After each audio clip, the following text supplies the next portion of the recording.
এই রেসিপিটা সরাসরি আফগানিস্তান থেকে আসছে। এটা হচ্ছে আফগানি এগ কারি, যেটা কিনা এত মজা যে তোমরা কখনোই কল্পনা করতে পারবে না, আর এতটা স্পেশালি আফগান এগ কারিটা বানাইতে অনেক বেশি সহজ। তোমার বাসার মধ্যে যা কিছু আছে তা দিয়ে কিন্তু বানাই পারবা এই আফগানি এগ কারি। সো হাই, আসসালামু আলাইকুম, আমার মেয়ে বাবুজিরা সবার কি অবস্থা? আমি তোমরা নেত্রকোনার বুঝে আকাশি জাকারিয়া। তো দেখো, প্রথমে আমি এনে 6টা ডিম নিয়ে নিলাম। তারপরে এটার ভালো মতো করে ধুয়ে আমি কিন্তু সিদ্ধতে বসাই দিছি। যখন প্রপারলি সিদ্ধ হয়ে যাব তখন এই খোসাটা ছাড়া নিতেছি। আফগানি এই এগ কারিটা তোমরা সেহরিতে অনেক মজা করে ভাত খাইতে পারবা, যেহেতু সামনে রমজান। সো এটা একটা বেস্ট একটা আইটেম। আর হইছে তোমরা পোলাও, তারপরে তোমরা ভাত, বিরিয়ানি সবকিছুর সাথে খাইতে পারবা। বিশেষ করে ঈদের দিন তো বলে ফাটাফাটি লাগবে। সবগুলা ডিমের খোসা ছাড়া নিছি। এখন একটা ছুরির সাহায্যে ডিমটার উপরে একটা ডিজাইন ক্রিয়েট করে নিতেছি। আর ওই ডিজাইনটা ক্রিয়েট ডেফিনেটলি করবা, বিকজ এইটা কিন্তু তোমার ডিমের ভিতরে মশলা ঢুকতে সাহায্য করব। আর এই জন্য এই ডিজাইনটা করাটা খুবই জরুরি। তোমরা এটা ছাড়া অন্য ডিজাইনও করতে পারো, কোনো প্রবলেম নেই, বাট দেখতে ভাল লাগে যেরকম, মানে ভিতরে মশলাটা আর কি ঢুকে। আচ্ছা, আজকে আমি আফগানি এই কারিটা রান্না করবাম দাদি নানির ভার্জিন গ্রেড কোল্ড প্রেস খাঁটি সরিষার তেল দিয়ে।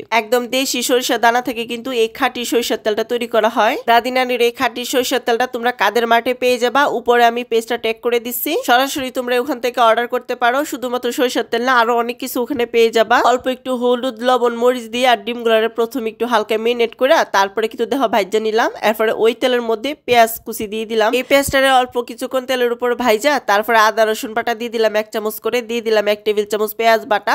তারপরে মশলাটার হালকা কষায় আমি দারচিনি এবং এলাচি দেখো 2 টুকরা করে দিয়ে দিলাম আর কি। এবং সেই সাথে 3 টেবিল চামচ আমি টমেটো পেস্ট দিয়ে দিলাম। টমেটো পেস্টটা ডেফিনেটলি দিতে হইব এবং এটা পেস্ট করে তোমাদের দিতে হবে আর কি। এই মশলাটা এই দিক দিয়ে কষতে থাকুক, আর এই দিক দিয়ে আমি আরেকটা মশলা রেডি করে নিই। সেটা হচ্ছে হলুদের গুঁড়া, মরিচের গুঁড়া, ধনিয়ার গুঁড়া, জিরার গুঁড়া এবং লবণ দিয়া। তো আমার মিয়া বাবুজিরা, তোমরা কেলা কেলা চাও যে আমি তোমাদের কমেন্ট পড়ি? যদি চাও তাহলে ঝটপট করে কমেন্ট করে লাও কেলা কোন জায়গা থেকে আমার ভিডিও দেখতেছো। আর গত ভিডিওতে যারা কমেন্ট করছো তারা হচ্ছে জেবুন্নাহার সুলতানা উত্তরা, আফরোজা বেগম রংপুর, শওকত শারমিন চট্টগ্রাম, ফারজানা ইয়াসমিন নেত্রকোনা এবং শাহনাজ পারভিন ময়মনসিংহ। অনেক ধন্যবাদ সবাই কমেন্ট করার জন্য। হলুদ মরিচের পেস্ট যেটা আমি মেরিনেট করে রাখছিলাম ওই মশলাটা দিয়ে দিছি। যখন এই মশলাটা ভালো মতো করে কষানি হয়ে যাব তখন দেখো আমি টক দই দিয়ে দিলাম। এখানে আমি প্রায় 1 কাপের মতো টক দই দিছি। তারপরে টক দইয়ের সাথে বাকি মশলাটা ভালো মতো করে মিক্স করে আবার আমি এটা কষায় নিবাম। তো কষানোর পরে দেখো আমি ডিমগুলা দিয়ে দিতেছি। তোমরা কিন্তু নিশ্চয় খেয়াল করছো যে এই মশলাটা আমি 3 বার কষায় নিলাম, মানে ধাপে 3 বার আমি কষায় নিছি। তো এই প্রসেসটা ডেফিনেটলি তোমাদের ফলো করতে হইব। তারপরে এই যখন মশলাটার সাথে ডিমটা ভালো মতো করে কষানি হয়ে গেছে তখন আমি দেখো পানি দিয়ে দিছি 1.5 কাপ। আমার এই 1.5 কাপ পানি হচ্ছে এনাফ, এর বেশি দিতাম না। এর বেশি কিন্তু দিলে একবারে ঝোলটা থেকে যাবো। 1.5 কাপ পানি যে দিলাম সেটা কিন্তু আমি কুসুম গরম পানি দিলাম। তোমরা চাইলে আরো অনেক গরম বেশি পানি দিতে পারো, কোনো সমস্যা নাই তাতে, বাট ঠান্ডা পানিটা দেওয়া যাবে না। একবারে যে ঠান্ডা পানি ওইটা দেওয়া যাবে না কোনোভাবে। আচ্ছা, এর মধ্যে দেখো আমি 4টা কাঁচামরিচ দিছি। তোমরা একটু যদি ঝাল বেশি খাও তাহলে একটু বেশি দিবা, কম খেলে তো কম দিবা। হ্যাঁ, রান্না যখন 95% হয়ে গেছে তখন আমি 1 টেবিল চামচের মতো আবার টক দই দিলাম। তারপরে 1 চা চামচের মতো গরম মশলা এবং 1 চা চামচের মতো আমি জিরার গুঁড়া দিয়ে দিলাম। দিয়ে এটা আমি ঢাইকা ভালো মতো করে কিন্তু আবার 5-6 মিনিট রান্না করে নিবাম।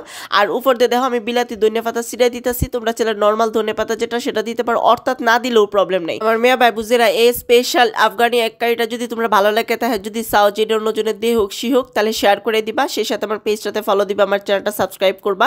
আর যেহেতু রমজান আইতাছে, তোমাদের সেহরিতে খাইতে হবে, ঈদের দিন খাইতে হবে, এই জন্য টাইমলাইনে শেয়ার করে রেখে দিও তোমার আইডির, যাতে করে দেখা জটপট করে বানায় লাইতে পারো। আর আমি এই যে দেখো গরম গরম ভাতের সাথে কিন্তু খাইতেছি। কি যে কইতাম তোমরা, এত মজা আর ঘ্রাণই তো মাথা নষ্ট, এবং তৃপ্তি সহকারে ভাত খাইছি আলহামদুলিল্লাহ। যদি ভালো লাগে তাহলে শেয়ার করে। আল্লাহ হাফেজ।